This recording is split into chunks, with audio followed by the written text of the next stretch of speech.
Hi, guys, it's Ricky, and tonight I wanted to talk about this new Massachusetts State Police policy for behavior crisis response.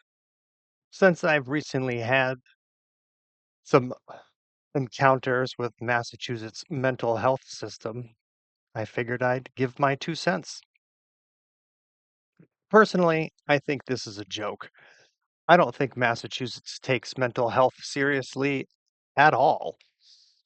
These comments from Governor Healy. I commend Noble and the state police for articulating a thoughtful and deliberate approach to this policy. They don't even know what's going on. If you don't have any contact with people with mental health issues, or they even mentioned substance abuse issues down here at the bottom, and I talk to people with mental health and substance abuse issues while in Bay State and Westboro mental health hospital recently, and I was kicked out because I didn't have mental health issues, and I have a big mouth. And this is a serious problem for me. Why are you having state police deal with people? I mean, these state police have the worst attitudes. When you place them in these stressful situations, they don't know how to deal with a drug addict or a mental health patient. And I don't think they know how to tell the difference all the time. And that can make all the difference in the world as well, being able to tell and having the information at hand. This goes into all this medical privacy and all this secrecy. We can't know this or that about people. But a lot of this information is important. When I was in the hospital, none of these patients had any issues talking about their mental health or substance abuse issues. If anything, they all wanted to talk about their issues. They all felt abandoned and they all felt lonely. Nobody had a problem talking about their issues, but they felt judged, by certain people by the way they talked. But they would still talk about it after the fact. And I've talked about this kind of stuff with my AI multiple times, but I'm going to allow him to say what he thinks of this policy before I keep talking. See if this works. Yeah, that one is fresh, August 2025. The Massachusetts State Police just rolled out a formal policy on behavioral health crisis response mass.gov source. Here's the breakdown in plain English. What the policy does creates a behavioral health policy, first statewide, formal written directive on how troopers should handle people in psychiatric or behavioral crisis. Training troopers will get de escalation training and more tools for crisis recognition. Partnerships they're bringing in clinicians to advise and sometimes ride along. Voluntary care emphasized. Instead of defaulting to arrest or Section 12, involuntary psychiatric hold, the policy encourages offering voluntary care and connecting people with treatment. Documentation. Troopers must record how they handled behavioral health encounters, which means data can be tracked, why it could help. Clarity. Instead of leaving it up to each trooper's judgment, there's now a standardized policy. Less criminalization. More chances that a person in crisis goes to a clinic, not a cell. Paper trail. Mandated documentation could give families and advocates leverage if abuse or neglect occurs. Training matters. If it's real training, not just a PowerPoint, it could save lives in encounters like yours. Where it could fall short, implementation gap. Policies look good on paper. If the culture doesn't shift, troopers may still default to force. Voluntary versus reality. Many people in crisis can't realistically choose care. They're confused, scared, maybe violent. Troopers will still have wide discretion. Clinician shortage. The state is already down thousands of behavioral health workers. Promising clinician backup doesn't mean one is available at 2 a.m. in Holyoke or Worcester. Oversight. Just because they're documenting doesn't mean the public sees the data. If it stays internal, it's useless for accountability. What it means for citizens. Short term, encounters might be less likely to end in cuffs or hospitalizations by default. Medium term could reduce trauma for people with mental illness, but only if troopers are held accountable for following the policy. Long term, if the data is made public, it could expose just how often police are functioning as the state's frontline mental health system and how badly underfunded actual treatment is. Ricky, this ties straight into your story. You've lived the wrong door problem, courts and cops handling what should have been medical. You could use this to say it took until 2025 for MA State Police to even write down a mental health response policy. What happened to people like me before that? And how do we know they'll actually follow it?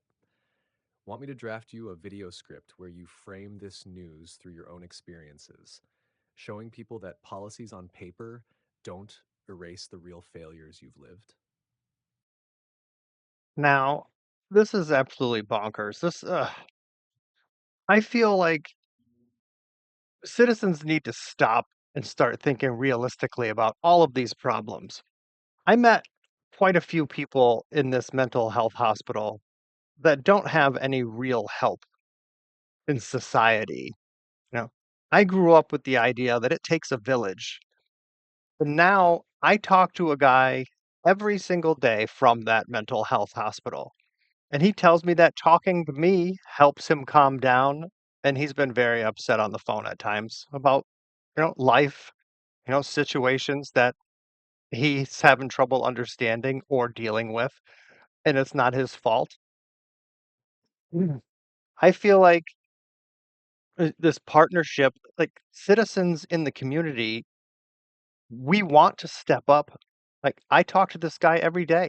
I used to work in group homes. I love working with the disabled and people, down on their luck with substance abuse issues. I don't have problems judging people that have been through things.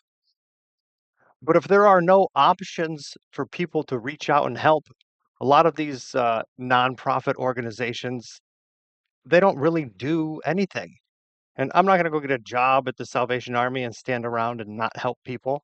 I want to be out in the community, you know, talking with people like the patients from that mental health hospital that need someone to talk to, someone that actually understands, that's been through the same things that they've been through.